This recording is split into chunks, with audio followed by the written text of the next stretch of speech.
Coming to you live from my apartment, it's Rob Has a Podcast. And now here's the guy who has gotten all the mirrors and lasers straightened out in his house. I'm Rob Sestrino. Hello, everybody, and welcome back to our Big Brother OTT recap here for Friday night, November 11th, a very happy Veterans Day to all of you veterans who are out there who have served our country. Thank you for your service, and hopefully we can entertain you with some coverage of the BB OTT. All right, so I'm very excited to have both Taryn Armstrong and Alex Kidwell here. They have actually been in sequester the last 72 hours since we did our last podcast, and I'm about to reveal to them the results of the presidential election. Taryn, yep. Yes, are you ready? Are you ready to find out? I don't know if I'll ever be ready, Rob. Alex, are you ready? That I'm going to reveal to you the only two people left now that the BBOTT house guests have learned the election results. Now, you two are the only people that are left. Well, hurry up and tell me so I can get out of this room. Okay. Whoever here thinks that Gary Johnson won the election, raise your hand. Anyone? No. Very, very exciting week in the Big Brother house, to say the least. Surely, yes. Maybe the only thing that could potentially rival the political news this week was a jam-packed, in the 72 hours since we last left on Tuesday. Boy, a lot has changed. Yeah, both in the United States and in the Big Brother OTT house, because we had our double eviction, which was really jam-packed. We had another HOH battle, which was contested. The house guests found out that Donald Trump won the election on Thursday, and we had reaction to that. So a lot of stuff to talk through. Hashtag RHAP as we go through all of this here on a Friday evening. So excited to talk that through with you. And Taryn, I also have some news for you and the listeners of Rob Has a Podcast. Yeah, I know. I spent like the last half hour trying to bribe you into not doing this, but to no avail. No, to no avail. And so what we have, as we have continued our So You Think You Can podcast competition, that Team Brent, Team Alex, Team Taryn, they've all been going along with daily podcasts to fill the time in between Rob Has a Podcast and Happy Hour. Great shows all around. Unfortunately, it's time to lose someone from Team Taryn, and I will try to do it much less dramatically than Julie Chen revealed the presidential election. Okay. Thank God for that. I don't know if my heart can take it.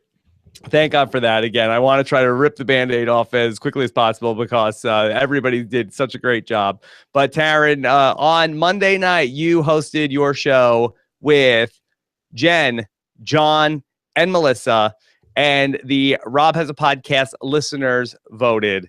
And I'm very sad to say that Jen will not be moving on to round number 2, Taryn. It's very unfortunate. I thought Jen did a really good job. This is entirely my fault. I picked 3 people that were way too good to all be on the same team, and it's unfortunate that she has to leave. But I'm glad that the other 2 have made it through, because I think all 3 of them are amazing. Okay, so in round 2 action, Taryn will be back with John and Melissa. One of them will move on to the semifinals. And when will that next show be, Taryn? It'll be Monday at 7 again, or 7 Eastern, I should say. Okay, Monday at 7 Eastern. And then on Saturday, Alex Kidwell will be back with his team. 3 people left in Team Alex. That's right. Saturday at 3. We're still going 3 strong. We're like the tribe on Survivor that enters the merge up in numbers. You're up in numbers, but it'll be a double eviction for Team Kidwell, Kidwell's Corner, after this week. So be sure to tune in on Saturday to watch that. Vote, and then on Tuesday night we will be eliminating 2 people from Team Alex Kidwell. Yeah, thanks, Rob. You really brought my spirits down markedly there. So well, look, those are the breaks, and then the graduate from Team Alex, Team Brent, and Team Taryn will be on a very special happy hour with Jordan Parhar, the 3 of them together. So looking forward to how that's all going to play out. But let's get back to the OTT. All right, so let's just work backwards a little bit. Taryn, we haven't had you on a podcast since the double eviction. Can you just take us through your quick reactions to everything from Wednesday night? Sure. Well, it was a very interesting night actually because I had been tweeting out advice for fans of certain players. Like if you're a fan of Shelby, don't give Morgan the care package because that'll doom Shelby to eviction. And wow, I was wrong. I did not anticipate that the veto was going to be able to save both Morgan and Shelby. I think a lot of people didn't anticipate that. I would have really liked for those rules to have been cleared up, but is what it is, and it went down the way that it did. It felt to me like I was a part of a Big Brother twist. Like I got a twist handed to me. Like, oh man, they're both safe all of a sudden. I mean, I feel bad that I gave bad advice, but it was crazy, and it definitely led to an entertaining outcome. Yeah. With Danielle having to choose between her allies, and then sort of flipping at the last second to save Justin instead of Whitney, and led to some interesting outcomes. And then after all of that, the HOH with the mirrors. Well, let's just reset the veto thing, because there might be some people who are listening to this who didn't listen to any of our other coverage, because we've talked about at length that the care package this week was going to be a veto. And with Jess, Shelby, and Morgan left from the Ball Smashers, that it looked to be a very dire situation for them. Even if Morgan got the care package, or Shelby could have gotten it also, that was the first rule change, which came down that everybody was eligible for this care package. So once Alex went out in the first part of the double eviction, it looked to be pretty dire that you figured either Shelby or Morgan was going home no matter what. And I actually came into this rather late in the game, where Danielle had already won the HOH and everybody was just sitting around in the living room. And I presume, just like in a typical double eviction on a Big Brother night, where we have the HOH, whoever wins HOH, then instantly within like 5 minutes, 10 minutes, we're going to have our nominees. And I was watching that and I just assumed Shelby and Morgan were on the block waiting for the care package, waiting for the veto to come down. And because I had been doing Survivor Know-It-Alls, I just got into it and figured, okay, well, Danny won HOH. And so that's who's on the block.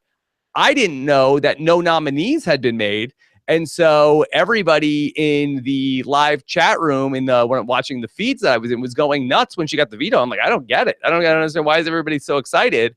But it turned out that they gave out the veto before nominees came down. And that's the part that really had not been stressed in the description on CBS.com. Alex, just to reset your take on this, did you feel like that this was grossly unfair? Did you feel like that this was all fair in BBOTT? Yeah, I don't think it's fair, but I don't think any of this stuff really has been fair. That's kind of my take on it. I think if you want to take fault with anything, take fault with the cluster that was the confusion of the day between, the thing you referenced earlier in the day about, putting a line in first of all, making the whole thing hard to find. Like, you've got to dig in the CBS website just to find the information on this stuff. And then, like you said, they added this line about anyone can get it. Then they retracted the line. And then all this confusion with the ruling on it. I mean, the wording just could have been clearer and we could have avoided all of this. It's unfortunate how it happened, but I don't believe the people that are saying that CBS is trying to engineer an outcome. I think that I fall short of buying into that theory. Yeah, I certainly couldn't see it. I mean, I wasn't very upset about it, but it does come off as a little fugazi coming on the heels of, did we mention the fact that everybody is able to get this care package? Why? Why did we need, if the whole game was all season long that anybody can do it? But although I would feel like that I might argue that it seems like more that it was they changed the rules to save Jason. Taryn, would you agree with that or no? I honestly don't think they changed the rules. I think that they planned on doing this beforehand and it went the way it went. They just didn't describe it properly. They planned on making this veto able that anybody could have gotten it. If that was the case, why wasn't that set up front? If the rule is that once you get a care package, you're ineligible for getting a care package, why not have in sort of big bold letters, actually the 6th care package, everybody is able to get that one? Well, that was actually a false thing that they had somebody had Yeah. accidentally put that was Hopefully true, someone, and then got in trouble for that one. yeah, they had to retract it. It wasn't true that anybody was eligible. It was just the people who hadn't received care packages. Oh, so who put that out there? I believe it was somebody at CBS. Somebody at CBS said that, and then, And then it may have- retracted it later. Yeah. Yeah, it may have been like an article that somebody had written, like just not realizing the rules, and then obviously when it started spreading, it was caught, and they went back and they retracted it. It was wow, from this CBS. is insane. This is crazy. Yeah, no, I mean, somebody has control of the website that shouldn't have control of the website is really like my biggest takeaway from this is that like wording was terrible. And these rules are so confusing that they're confusing themselves. The rule makers are confusing themselves. And if they can't even keep track of their own rules, then yes, we are all in trouble. That's what's going to happen. What the heck? Yeah. Did they say that they were hacked? Is that Taryn? Is that what's going on here? Yeah, by some Russians. I don't know where they got that idea. Yeah, well, that's nuts. And so then we ended up in a situation where Morgan won the veto. Then because she had the veto before nominations, she was ineligible to go up on the block. Danny doesn't waste the nomination on Shelby, only to have Morgan take her down. And so they ultimately come up with a plan. And for a little while, it looked as though Justin was going to be out of the game, Taryn. At any point, did you think that was going to be the case before ultimately they came to their senses and voted out Whitney?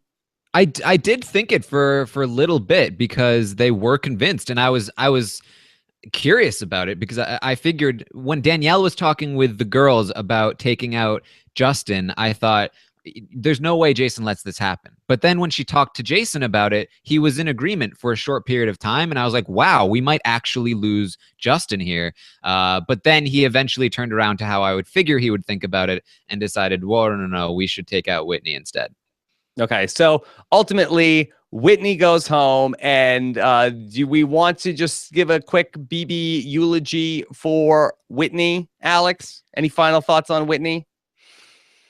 I expressed him a bit last, at the last show that we did, the Wednesday night show. I think ultimately Whitney, it was easy for me to forget sometimes that she's 21 because she was very composed and mature in a lot of ways. But I think you really saw it in the double eviction where she had like precious little time to try to work something or make something happen. And she just kind of froze with fear. And I think that is kind of a product of age and not having enough life experience. And ultimately, she seems like someone who I always knew she would be better at regular Big Brother. I just don't know how much better. She did in a lot of ways remind me of Nicole on her first attempt, though. So I wonder what it would be like if Whitney was able to like come back and play the regular game. It might be interesting. We were talking about on Tuesday, Whitney's gameplay, savvy game player, or somebody who was just sort of like going with the flow. I think probably we have to side more with the latter, Taryn. Would you agree? Yeah, exactly. And that's what I had been saying that I thought her game was all along. And this is the danger of playing that kind of game. It can look impressive when nothing goes wrong, but when something does go wrong, she doesn't have the tools to fix it. And that's what happened. Okay. It blew up in my face. Is fastest a word? Yes. So then we get to Wednesday night still, and we go right into this HOH competition where we have to complete a puzzle with lasers and mirrors, and we get to another contentious situation here in the BBOTT fandom. Alex, can you set up what the issue was with the HOH competition? Sure. So we get the HOH going, and it's kind of like this Indiana Jones, Raiders type situation where you're moving these mirrors around to guide the laser through a path to get it from the start line to the finish point where it lights up a box. So as people are going through, everyone's doing the competition, and it seems like at a point, either like a mirror is broken. You can tell, I've watched video footage, you can tell that from the beginning of Shelby's run, one of her mirrors is broken. Shelby was the last to go, and Shelby is having an issue with the mirror that really alters the mirror keeps like directing the laser upwards, so she's unable to complete it properly. She has it in the right location, but it's directing the laser somewhere it shouldn't, so she takes it out. She's like rearranging her whole setup based on something that shouldn't be occurring. So because of this, she was the last to go. Jason has set the time to beat, Big Brother's decision ultimately was to, Shelby's at a time that's almost at Jason's, but they tell her to stop because of these mirror issues that are clearly having a problem. And then they decide they're going to rerun it the next day with Shelby and Jason. They run it again last night. Shelby goes first and sets a really good time. Jason then goes and is having problems with his mirror. Although it seems like Jason's problems with the mirror didn't start until like the 4:20 something mark. Shelby had already set a time of like 4:03. So they ultimately give it to Shelby with the idea that Jason, even if he is having malfunctions, his malfunctions didn't come into play until after he would have already lost to Shelby. But the bottom line, Rob, is if like breaking a mirror is 7 years bad luck, CBS is in for a lot, like decades and decades of rough times ahead. Is that how we will have many, many more years of BBOTT? Is that what happened? I don't know if that's bad luck for them. I don't know. Yeah. I'd have to see the bottom line, but Taryn, so with all of the controversy going on, have you been following any of the protests on the news? Many people flocking to the streets with signs, hashtag not my HOH. Yeah, I mean, it's pretty crazy. And there are still a lot of people who believe that this was an unfair outcome, that they shouldn't have replayed the HOH. I imagine most of the people that think that are fans of Jason or his allies. But as it was pointed out in previous podcasts, there have been videos that have shown that Shelby's mirror was broken from the start and that she had issues with it before the amount of time that it took for Jason to complete his puzzle. And in this situation, again, as Alex pointed out, Shelby completed it faster than it took for Jason's mirror to start showing any issues. So it seems like it's very fair, and people should stop protesting in the streets. They should stop shooting each other over this. It's not the end of the world, guys. Okay. All right. So that's very fair words from Taryn. And so that really this is unprecedented in Big Brother. I mean, I feel like we have to go back to what? Big Brother Canada 1 to have a similar circumstance, Alex? Yeah, I mean, this did come up a couple times in Big Brother Canada 1 where we had to go to the tape for the HOH. And it's something that people have speculated like should have happened in past seasons where like there was potentially contentious results. But yeah, this is the first time that certainly since I've been an avid Big Brother fan, that this has really come up in the US version of any iteration of this game. Mm-hmm. Now, how much of an outrage was there even from Wednesday night into Thursday that they were going to replay the competition, Taryn? Well, within the house, there was outrage from Jason, who assumed that this was a win taken away from him, although some of his allies were saying, well, maybe we actually caught a break here. Maybe Shelby would have beaten him. We can't really know. And that's really the truth. We can't really know. But yes, there was definitely still a lot of outrage. This was even before that video had been posted. So there were a lot of people who were under the assumption that there was no way Shelby could have won anyway, and that it was dumb that she was getting another shot, and it was unfair that only Jason and Shelby were playing and not everyone, because they have done that in past seasons in All Stars when everyone competed again with the faulty buzzer. There was a lot of upset people. Okay. All right. But Shelby is the HOH and we move on from there. I mean, Alex, is Jason on tilt because of this, or has he just moved on and conceded the HOH to Shelby? Mixed bag. He's had moments where he's kind of broken down and gotten really frustrated. It's definitely an outcome that's frustrating. I can understand being frustrated in that spot. It looked like he won, and then he had to redo it, and then now he hasn't won. So I mean, just purely from a at face value, that's irritating. He has had a couple moments that aren't necessarily great looks where he's saying like, I just can't catch a break again and stuff like that. And of course Morgan gets picked to play in veto because nothing ever goes my way in this game. That's right. Right. And like, that's the kind of thing where it's like, even if you say it, the nature of this game with America voting, like it's, you have to try to rein it in, I guess, as best you can. Like, what else can you do? But the more you say stuff like that, like I have seen people on Twitter being like, Jason, get over it already, which Man, tough to do, but yeah, if you want to win this game, I guess that's something you have to try to do. But to his credit, he hasn't just like spent his time wallowing. He's actually trying to put in work today. It's just unfortunate for him that he put in a lot of work to, shoot himself in both feet last week, and now he's trying to like hastily bandage himself up. Okay, well then let's talk about where we go from here. So Shelby is the HOH. We have an America's nominee coming up this week. Taryn, how will the safety ceremony go from here? Well, as in like who's going to be put up? Well, what is it? We have 2 people that are going to be named safe on Saturday, and then 1 person named safe on Sunday, or do I have it backwards? Yeah, I imagine it'll be 2 and then 1, Okay. but I'm not sure.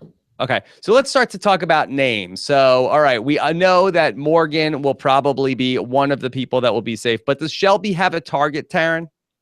Yes, right now, Shelby is planning on targeting Danielle. Okay, a Danielle target. And Alex, who does she want on the block with her? Jason. Danielle and Jason on the block. And then, of course, we have an America's nominee. So is this a big week for the late night Jamboree fans to put Morgan up on the block, Taryn? Yes. However, it's not as clear cut as it appears because the late night Jamboree has started to turn inwards and start to eat one of their own. Yes. So Shelby and Morgan were talking with Justin, and Justin essentially proposed a deal like, hey, I'm up for anything. And basically just was like, hey, let's just take out Danielle. I'll work with you guys. Chrissy will be on board, and they have formed this Final Four alliance. Justin and Chrissy don't plan on sticking with them to the Final Four, but they do plan on taking Danielle out, or at least Justin does. So if Morgan does go up, at the moment, Justin plans on taking her down if he wins the veto in order to take out Danielle. And Now, Morgan this is was so interesting. Morgan was smart to let Justin name the alliance. That's a good move. Justin's the kind of guy who's like on board if you let him name the alliance, right? Yeah, what do you name it? Jambalaya Gang. That's too close to Jamboree. I think that I would throw out Jambalaya Gang. As soon as He's he really left the into J room, names. they were like, I don't even know how to spell jambalaya. I was like, I don't care. We're in an alliance. It's good. Okay, so the Jambalaya Gang is Justin, Chrissy, Shelby, Morgan, correct? Correct. Yep. Now, this is very interesting to me in terms of BBOTT, whereas, we have this alliance, which I guess is sort of like the exterminators to some degree, where we have these people that are sort of from different sides, but coming together to form something here in the late stages of the game. However, that America is privy to this, and so are the Jason fans, and so are the Danielle fans, who may not like this. And so is there any sort of counter-strike measure that's happening in the fan base, Alex, where will people put Justin on the block for doing this if you're a Danielle fan? Potentially, although the thing that's interesting here is that they were the last ones to approach with any kind of a deal. Like this is after hours and hours and hours of Jason, Danielle individually and together talking to Shelby and Morgan up in the room. I mean, Jason and Danielle were pitching deals forever, and one of Jason's selling points was that they're not going to offer you anything. So I know I've burned you many, many times, and I burned you terribly last week for no reason, but I'm offering you something. They're not going to offer you anything. And ultimately, Chrissy did come up, start some dialogue, then convince Justin to finally go up. I think Justin was just resigned to the idea, like, man, those girls are going to nominate me no matter what I do. I'm just going to try to win the veto. But like Chrissy kind of enlightened him the idea, like, they seem like they're really gung-ho about getting after Danny and Jason after the way they, faked that Final Five deal last week. I bet if you just go up there and put in like 5 minutes of conversation, and Justin's like, oh, no, I don't want to do this. She got her mind made up. And Chrissy's like, I really think you should. And yeah, he goes up there, and it's a very quick turnaround where Shelby's like, I know you hate me, but he's like, I don't know. I don't hate you. It's cool. And like, it kind of breaks down some of these barriers that have existed and kept people from even beginning to talk game for like weeks. We've seen more game today maybe than we have like the rest of the season put together in some ways. Yeah, Taryn, is this sort of like the final straw that the idea to sort of snow over the ball smashers before the veto this past week by Jason Danielle was a poor idea? Oh yeah, I mean it should be Because noted. I've heard arguments the other way about like why it was a really strong idea. I don't know who's telling you that, Rob. Is it Brent? I bet it's Brent. It wasn't Brett. No. I mean, basically, Jason and Danielle both went up to Shelby and Morgan and proposed, work with us, take out Justin. He's a big threat, and we'll take you to the end. And Shelby and Morgan were like, this is like the 5th time in a row that you've done this, and you've broken every single deal, including the unnecessary one when you sent Alex home. And then again, the unnecessary one where you made a deal with us to take out Justin, and then 5 minutes later turned your back on the very deal that we just made. How am I ever supposed to believe you? And it's completely true. And then they were able to use the fact that Jason and Danielle were throwing Justin under the bus to solidify Justin's allegiance to this idea that, you know, we should work together. We should take out Danielle. Yeah, they basically had a conversation with Jason and used the leverage to work Justin, kind of similar to what Jason did to Alex and Scott to use the leverage to work Whitney. So it's an interesting turnabout there. All right, so yes, Taryn. It should be noted that this is 100% in Justin's best interest. Not only Justin's, but also Chrissy's to some extent, though I don't think she has much of a shot to win the game anyway. But it's really in Justin's best interest because you mentioned America and that this might be pissing off America, but this is the last chance for America to make a nomination and to have a vote. And basically what happens is if he's able to take out Danielle, he is guaranteed the care package. He's the only eligible person left. And that care package keeps him safe to the Final Four. America can't do anything about it if Justin does this. And if he gets to the Final Four, he has a really good chance of making it to the Final Three. Okay, so let's talk about what the sides want to do. What's in their best interest in terms of America's nominee? Obviously, that you felt that prior to this, that all of the Ball Smasher fans were going to go ahead and put Chrissy up on the block. But Alex, has that changed the opinion of any of the voters? If Chrissy is now working with Shelby and Morgan, do the voters go in a different direction, or is it too late for the fan base to change what they want to do, or for people still not buying it? Well, I don't think it's a matter of too late or not buying it so much as it's just out of options, process of elimination. You've got 3 nominees and 6 people left in the house. If Jason and Danny are the only 2 people not in this Final Four arrangement, they're gonna, you don't want to take away one of Shelby's nominations, or have it messed up by the fact that you're gonna target someone for the vote that Shelby's just going to nominate. So knowing that Shelby is probably going to put Jason and Danny on the block, I think it's even more of a reason for, if you're supporting Shelby and Morgan, that Chrissy makes sense. She's a safe bet to put up there. The only other real option is, Morgan or Justin. Morgan is dangerous. I mean, that's an easy opportunity for the late night jamboree to just reform really quick. And Justin is a much bigger target than Chrissy, and it, creates kind of a different dynamic in and of itself. Okay. So now with just there being 6 people in the house, Shelby's the HOH. She can't vote. So Morgan is a voter this week, and whoever's not on the block. And then depends if Chrissy is America's nominee and if she ends up coming down. So potentially only 2 or 3 people voting this week. So Morgan and Justin would both work together and vote against Danielle if that was the case, Taryn? Yes, and it also should be noted that there is actually some reason for the 2 fan bases to sort of almost flip. I don't think there's a whole lot of reason for. Sorry, go ahead. So no, talk us through it. There's not a whole lot of reason for the Plastics fans to put Morgan up, but there is some legitimacy to the idea of a Danielle fan maybe putting Chrissy up, because there just recently Jason was having a conversation with Chrissy about, hey, maybe we should take out Danielle this week. Maybe if Jason is actually on board with that, if Jason thinks Morgan is a better option to take to the Final 3 than either Danielle or Justin, which he is saying that he does believe that, then Jason is going to vote against her regardless, even if she's up on the block, and then Danielle goes home. And if Morgan is nominated, that makes her a much more enticing person to bring to the end, again, because it shows that she's hated and that she's not going to get votes in the end. And also, if Chrissy goes up on the block this week by America, I guarantee you she's going to take it as a sign that America hates her for flipping on her alliance, and she probably will go back.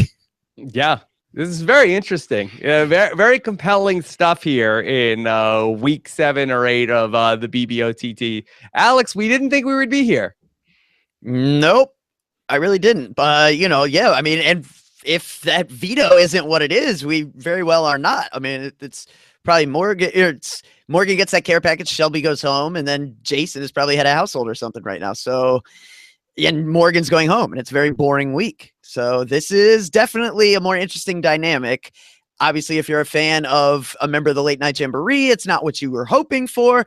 But I would also posit that it's better for Jason that Shelby won this HOH for his long-term prospects than it is for him to win this HOH, because he looks pretty safe to me. I mean, he's in a little more danger now. If Danielle wins the veto, now he could be in trouble in a way that he wasn't hours ago.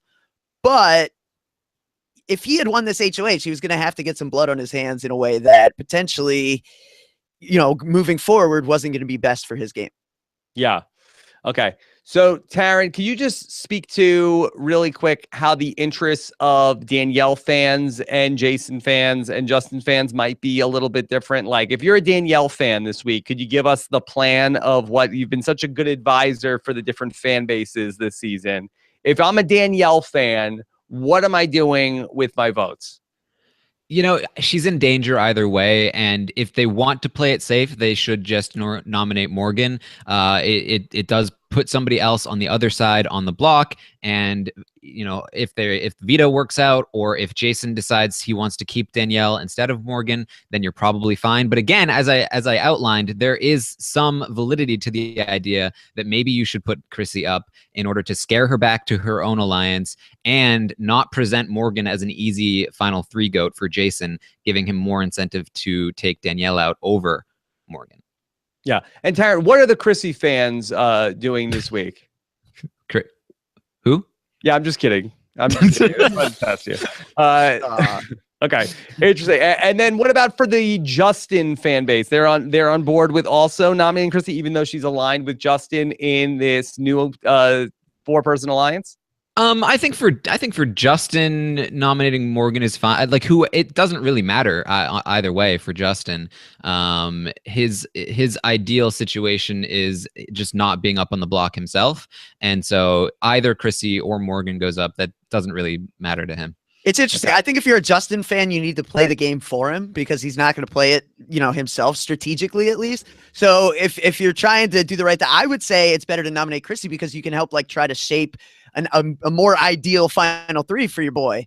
And, that's the situation. Like, if he loses Morgan this week, then he's setting himself up to go to the end with Danny and Jason. And maybe you want to script him differently, where you put Chrissy up, and in so doing, get rid of a Danny or Jason. And in so doing, help force Justin to a more winnable path.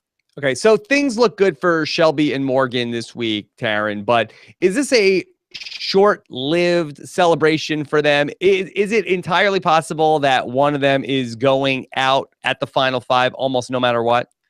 Oh, yeah, very, very likely. Even if they succeed and they get Danielle out, Chrissy and Justin do not plan on flipping against Jason. They are 100% loyal to Jason, even after finding out that Jason had essentially targeted Justin. They were both like, yeah, but it was probably just a way for them to target Danielle over you. But why? Why so loyal to Jason? It's blind loyalty. Jason is their shepherd, and they are the sheep that bow to his every command. They're going against him to some extent this week, but they really are just his puppets at the moment, and they want to take him to the end, and they will get beat by him, I believe. So, and kudos to Jason for doing it, because he was able to throw them directly under the bus, get called out for it, and survive it. That's something that Alex wasn't able to do with Whitney. Mm-hmm. Okay. All right. So then next week, it's probably just a fait accompli, Alex, that somebody's going home, and it's probably Shelby, would you say? Yeah, Shelby has certainly cemented herself now as a threat. She wasn't seen as such a couple weeks ago, but now, Alex left, and she was, big target number 1 in everyone's eyes. Her leaving kind of creates a vacuum, and it has been filled by the fact that Shelby's now performed really well in each of the competitions since then. So yeah, hard for me to see anyone targeting Morgan over Shelby. Hard for me to see anyone, turning inward again and targeting a Chrissy or someone like this before that either. I guess what I don't understand, Taryn, is why are Chrissy and Justin so gung-ho to turn against Danielle, but not to turn against Jason? They've never liked Danielle, Justin especially, but also Chrissy. Like she was never really a part of their original alliance. They just kind of took her in for numbers, and they've never really liked her that much. They've always talked trash about her, like all the time, and they've always considered her to be on the bottom of their totem pole. And now, especially for Justin, he feels like taking Danielle out is a great way to secure himself the care package. And I think they also feel like her ability in the competitions is getting her to be a threat in the end if she makes it there. So it's a good move for them to take her out, because I do believe if she made it to the end, she would win over them. So I think they're correctly identifying that she's both a threat and probably the person who's most willing to turn on either of them. And definitely for Justin, I mean, a factor is and always has been the fact that she picked Shane over him. Like, he liked, I don't know if you remember, but in those early episodes, he was talking about being attracted to Danielle. Danielle picked Shane and then is isolated for a few weeks there, where her and Shane are just like spending a lot of time, just the two of them canoodling. And yeah, I mean, even today, Justin and Chrissy are talking privately, trying to rationalize the, the quote unquote deal with the devil they've just made. And Justin is saying, yeah, if you didn't choose me at first, you didn't choose me at all. And I'm like, I know exactly. Yeah, you're talking about Shane. I know what you mean. Like, ouch. It's funny it keeps coming back to that, but he's all about the ladies. Yeah. Okay. He didn't forget. Justin Scorn is a painful enemy. Never forget. Okay. So then in terms of the polling, Taryn, when will you start conducting some polls in terms of who is America nominating? I'll probably put one up right after the podcast and get a preliminary estimate of where people are leaning at the moment. Things could always change in the next 2 days, so we'll just get a general idea of where people are leaning, and then put the actual one up as soon as voting opens. Okay. All right. Anything else before we dive into the questions? I do have a couple things. One is that I think that Shelby and Morgan, if they were smart, if they were able to, should take out Jason over Danielle. I think that puts them in a much better spot next week. I think that they're able to at that point say, hey, guess what? Chrissy and Justin targeted you. Justin is still worried about Danielle. But how do they do it? That's the thing. Therein lies the problem. Chrissy would need to be up, and Danielle would have to win the veto or something along those lines. Or if either of them won the veto and took Danielle off, that could work. But that's a pretty big betrayal. It does. I think it's their better move, but it's really difficult for them to pull it off, unfortunately. To me, that's the most interesting. That's the most interesting this week could get, right? You could have Jason, Danny up on the block. Chrissy is America's nominee. If Danny wins the veto and then they put Justin up, I could envision a scenario where your 3 votes are Morgan, Danielle, and America.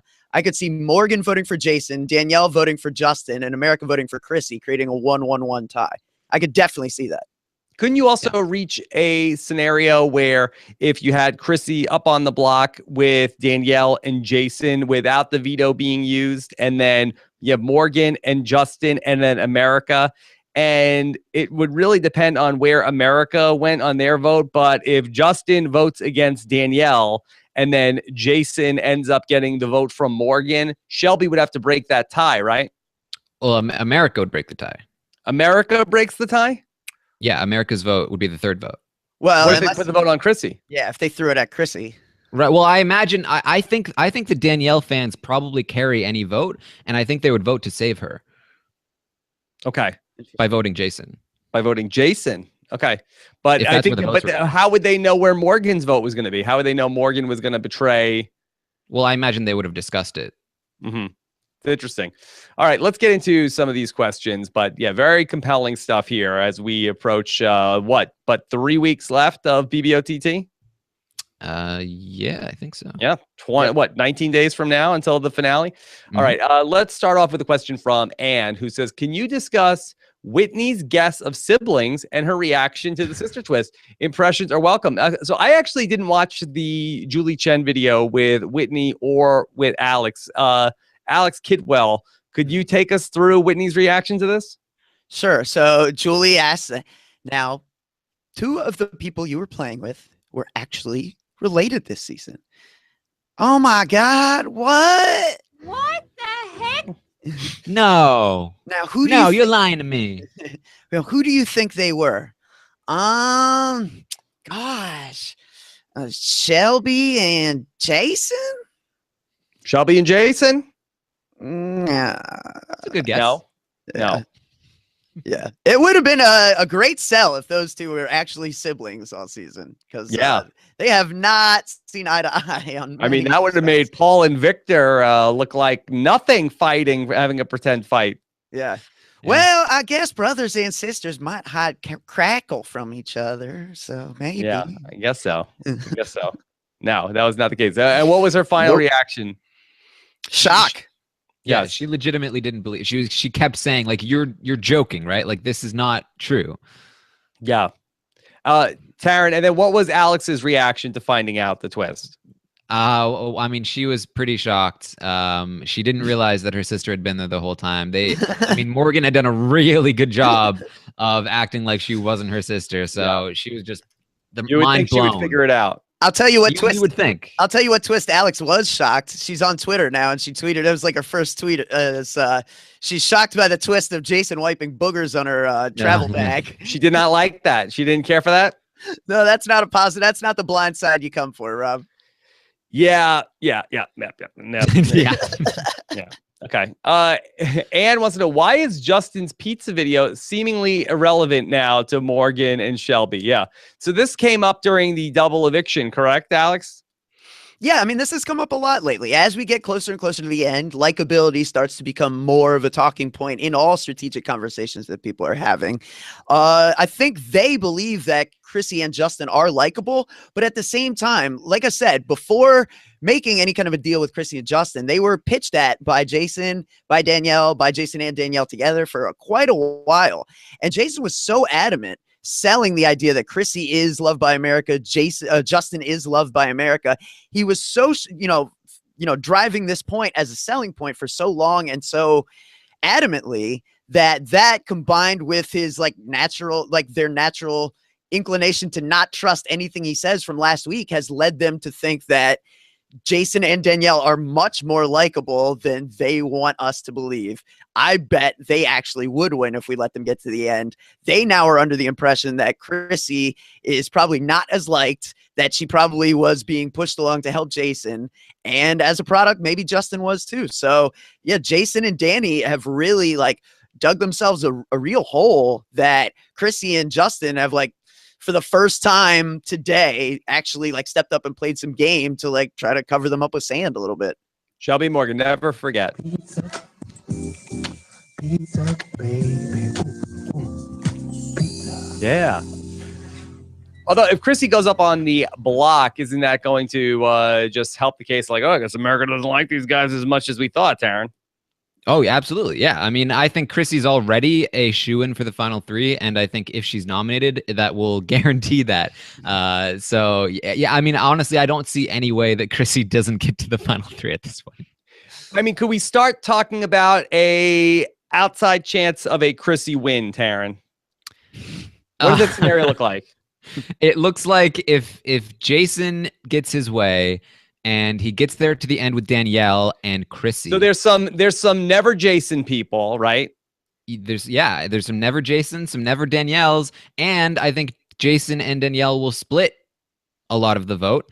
And if those people, all the Plastics fans say, "Hey, screw you guys, you had a terrible social game all season. We're going for Chrissy," could happen.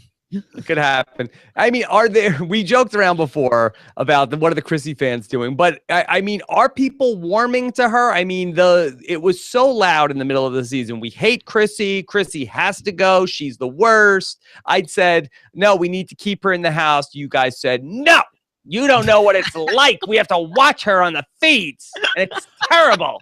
Rob, over under 1.5 times just today that she's mentioned her bleeding hands from that comp a month and a half ago. I'll say 2. Yeah, I think you got 2. It's either 2 or 3, but it's definitely over just today from a comp 4 HOHs ago. We hear it's every day.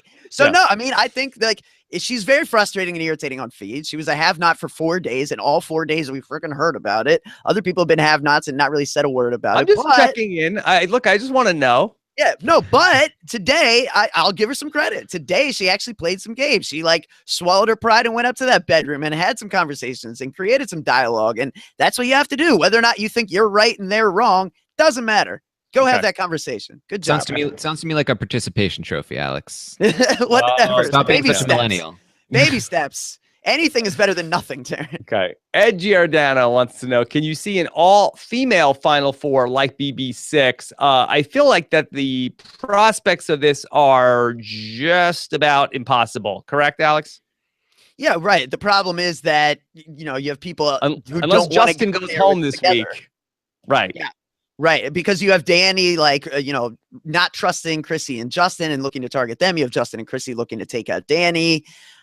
So, yeah, it's going to be tough. I mean, it would have to be some kind of situation where, right, like Danny saves herself this week, Justin maybe goes, and then next week, Morgan wins HOH or something. Yeah, maybe.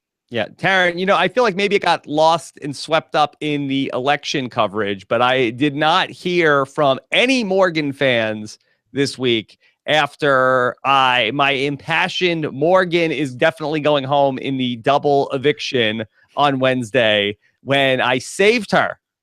You did it. I mean, you intentionally put it out there and reverse jinx. Yeah, you unjinxed it. I saved her. That's a charm, I think, the reverse of the jinx. It was a charm you cast. I said 100% she was going home on Wednesday night. So all the Morgan fans can thank me later for that one. I mean, it's a shame they haven't already done it, Rob. No, I got one thank you. Did I get one thank you for that? I think she was overshadowed by her sister most of this time. I think, I don't know that there were too many before this week, but I think they're growing. She had a good speech, and, be loath to point out that Alex did basically write that speech for her, but she delivered it properly, which is more than you can say for her sister. So, yes. Yeah, she's on the upswing. Yeah. All right. Let's do a few more questions tonight. Edmo wants to know, does Shelby have any reason to trust Jason and or Danielle? I think that we talked about that. She's been burned so many times. Alex, can you come up with one reason? Got to trust somebody if you want to move forward in this game. That's the only reason. Yeah, I mean, you have to pick your poison at this point. The problem is they already look like probably bigger threats for the end game, and they've done themselves no favors by being more active to this point and having nothing to show for it. So you've got a choice between someone who, as much as you've never had any kind of a connection with them, it never really burns you, and someone else who it feels like keeps giving you candy and taking it away, or hiding your crackle, literally, as the case may be. Yeah. In fact, yeah, like they got more crackle last night, and like instinctively, like they don't even know what they're doing anymore. Like Jason and Danny just went for the crackle and hit it. And why do they only get crackle? Why? They get everything. Is crackle to BBOTT as Twistos is to BB Canada? Well, it's because it's a fall season, right? They've been getting tons of like fun size Halloween candy. It's like, that's part of the theme. And crackle is the one thing at the grocery store now. Yeah. Well, crackle's the one thing Shelby made a point of saying she loves. So it's just been a contentious point of like, let's get rid of the one thing Shelby loves in this house. But yeah, I mean, then today they returned it to her. It's like, you almost should like just let it be found. Like, oh, look, it's clean housekeeping must have moved it or something. Like, it's not a good look anyway. Jason tried to offer a crackle treaty in order to get them to target Justin. It's also silly. Didn't work. There are no dogs here. No Harry Potter. And no crackle. Yeah. Okay. Could we just take a moment? I was thinking about this the other day. What does the finale of BBOTT look like? Okay, so we have 3 people there. I mean, did they make speeches to America? Does America like have an hour to vote? I don't I'm guessing Julie Chen is going to be there, but I don't know if it's a guarantee. I mean, I don't think that they're going to fly all of the players back and do a reunion show. I mean, Taryn, have you done this thought experiment at all as to what the finale of BBOTT looks like? Well, they have been telling all of the evictees during their exit interviews that they will be seeing them on finale night. So on Skype? Maybe Well, it'll be it'll be pre-recorded. great. We will be Skyping you in on finale night. No, I think she'll be there. I think all the evicted people will be there, and I think you're probably right. I think we're probably going to see them give a speech at the beginning of the episode. Maybe it'll be like a 2-hour thing, and then they open up voting for an hour and a half or something, and then I don't know. I don't know what they show in that hour and a half, but Yeah. it'll probably be a shorter voting window. I imagine. I don't know. They premiere Star seems- Trek Discovery. That's what they do. Yeah. No, that's not until May. So I don't know necessarily. Like it just seems like very expensive to bring and fly everybody out for OTT. I mean, you got to buy plane tickets for what, like 9 or 10 other people. You got to put them up overnight. I mean, that you're easily spending another, $15,000-$20,000 on the finale for what? I mean, nobody is subscribing extra by doing that. It just seems weird. Like, I wonder if they'll come to their senses on this. Like, what are we doing with paying for this finale to fly people? Like, I kind of feel like if they say, if you want to fly yourself here and come to the finale, like, we'll let you come on. But it seems like that it's a huge expense for OTT just to bring people in for the finale, Alex. Well, they've got to, make sure all the OTT stars come out after they got snubbed by Julia and Austin. I mean, come on. Like, now you really got to double down and make sure they'll get there. But, just because they said, we'll see you on finale tonight, Rob, I think you're reading too much into it, assuming they're going to splurge for like a plane montage. I mean, no, I think it's very, very reasonable to expect them to send, Scott a cross-country Greyhound ticket. Yeah, I don't know. It'll be interesting to see what Get they in that do. bus, Scott. I mean, they've saved up the pennies clearly with all these comps, the mirrors. I mean, they didn't buy a new mirror. Like they're saving up the money. That's what they're saving it up for.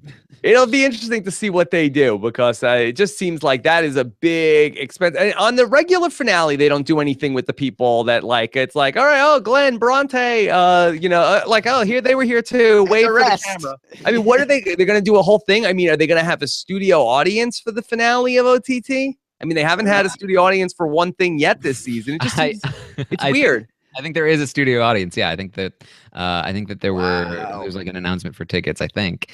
Okay. So yeah, it'll be fun to see. Yeah, I think it'll be like the only big production of the entire season. It's so drastically different from every other day of the entire OTT season.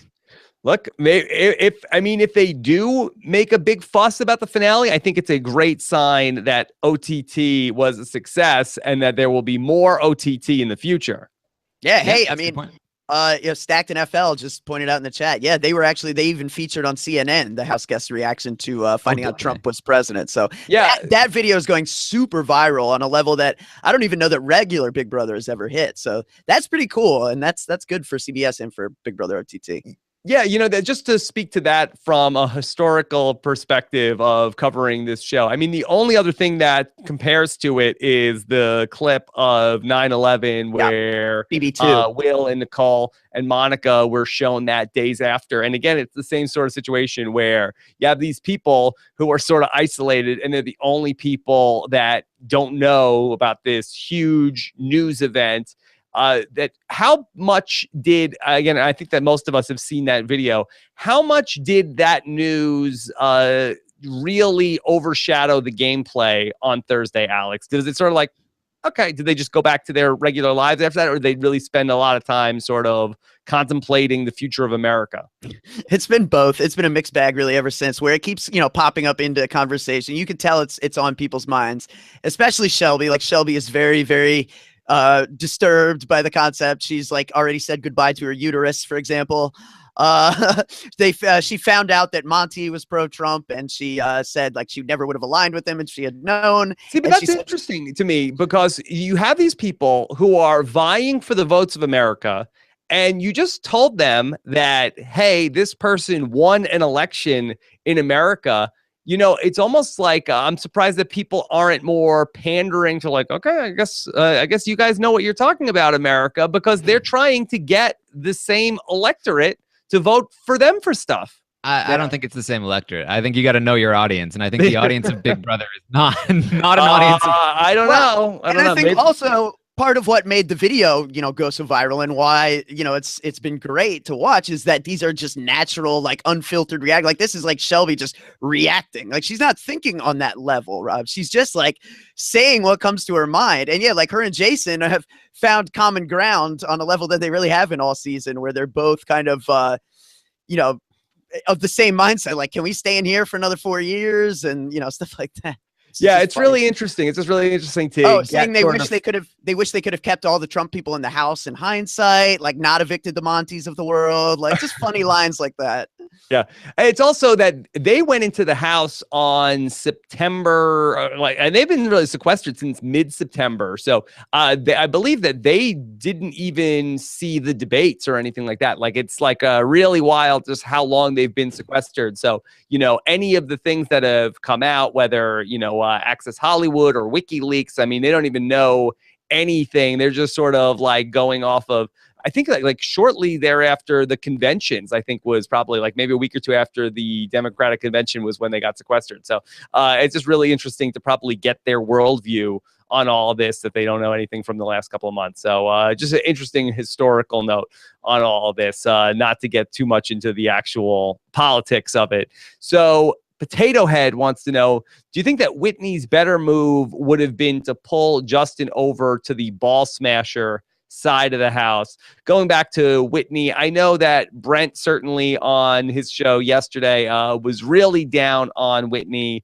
Do you think, Taryn, that Whitney could have possibly pulled Justin over to the ball smashers, considering that he's working with Shelby and Morgan to some degree now?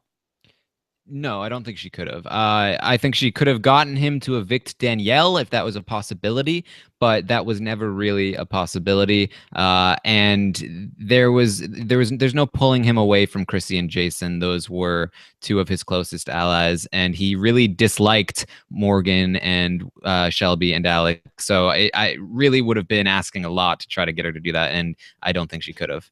Okay.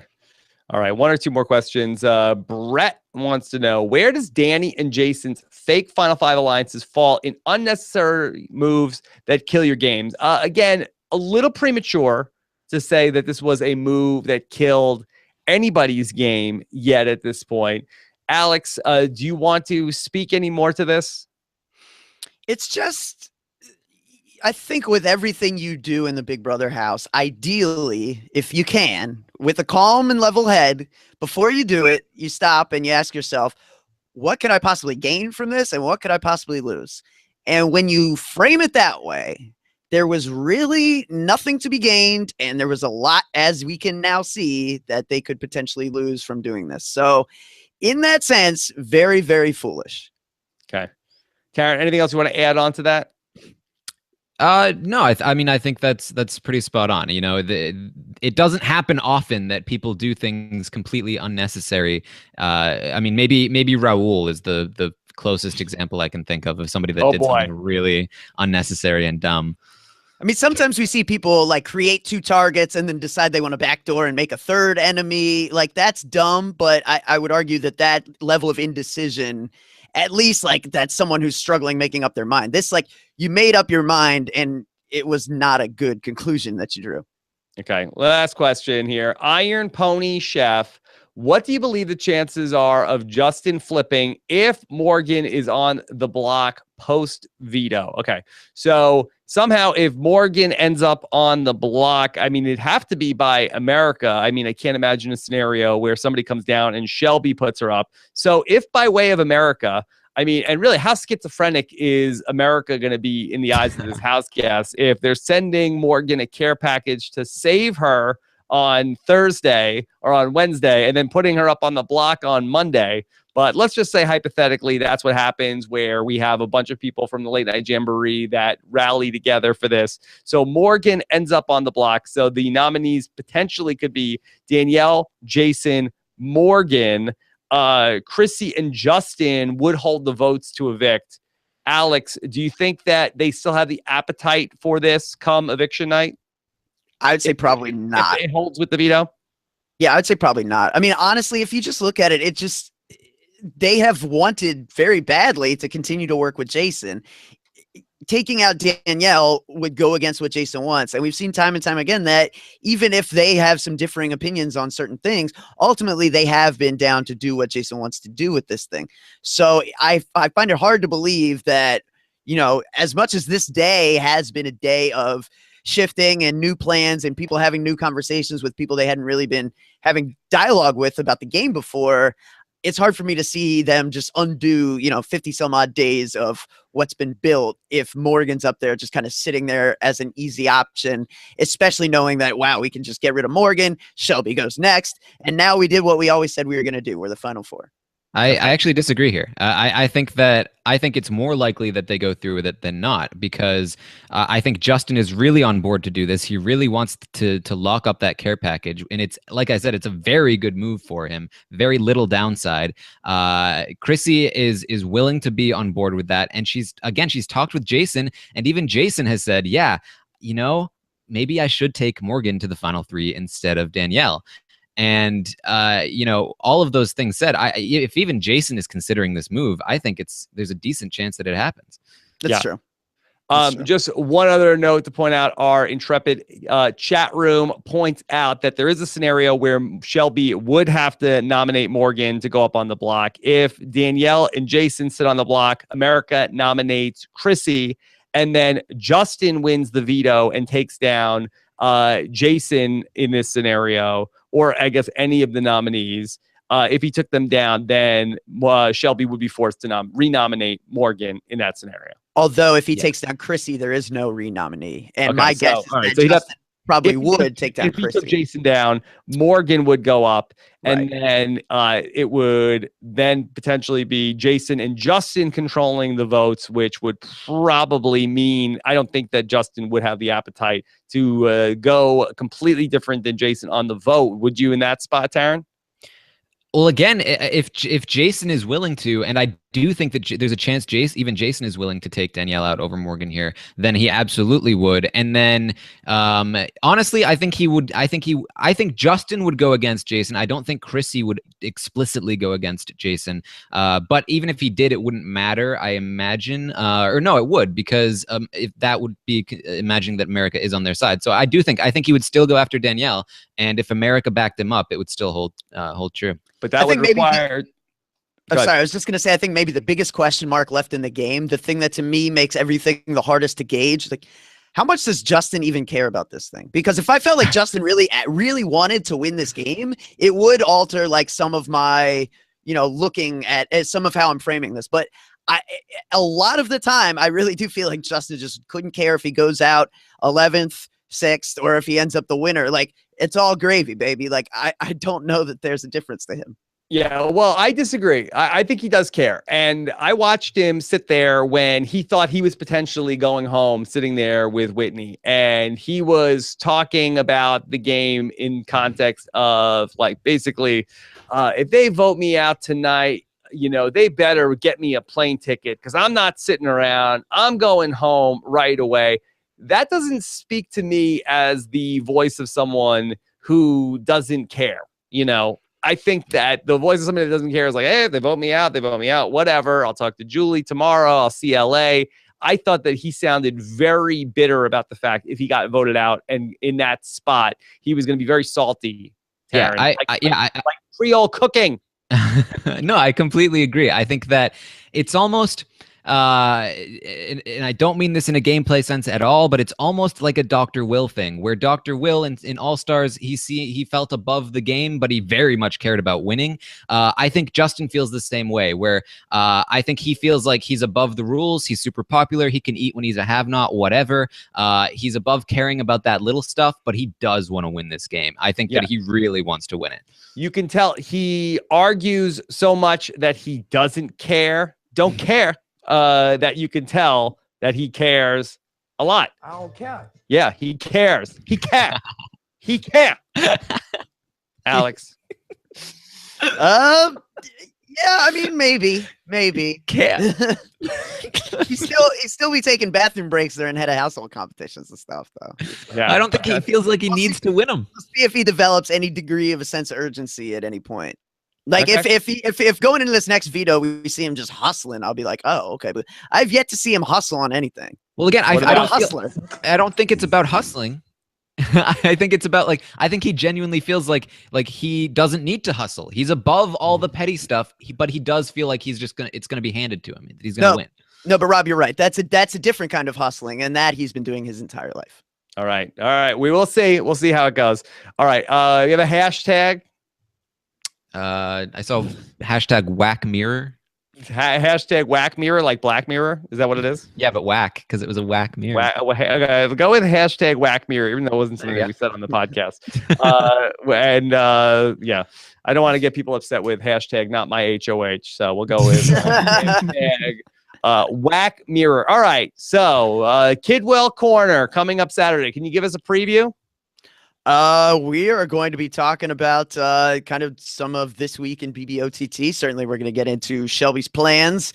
We're going to talk some Jambalaya Gang now that that's on the pot and simmering. That's a thing now.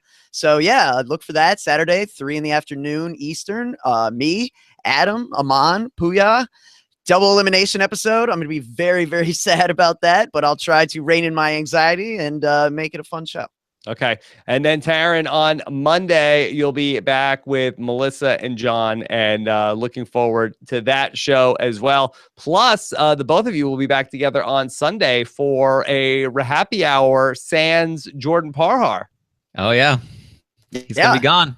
Yeah, Very it might even be just like a Taryn and Alex buddy comedy, in fact. Yeah, the Taryn and Alex road trip. The robot and the kid. Taryn and Alex on Sunday night. It's like Troy Abed, but Sunday night. Yeah. Into that, Alex, or thanks, no? guys. Yeah. Well, I wasn't part of it. I wasn't Troy or Abed. I don't care. Yeah. All right. Well, then we've got a lot of great Survivor podcasts for you as well this week. It was 1 year ago today that Kelly Wentworth idled Andrew Savage out of the game on a very exciting episode of Survivor. And today, she was my recap guest to talk about what's going on at the merge of Survivor Millennials versus Gen X. You can check that out. Plus, also, I got into your Survivor feedback with Jeopardy 2015 Tournament of Champions winner Alex Jacob. That too is up on robinsonwebsite.com. So looking forward to hearing what you guys have to say in the comments. And then we'll be back with much more this weekend, starting with Kidwell's Corner on Saturday afternoon, live at what, 4 Eastern, 1 Pacific? 3. I'm sorry, 3 Eastern, 12 noon Pacific. Take care. Have a good one. Thanks so much to Scott St. Pierre behind the scenes. Take care. Have a good night. Bye.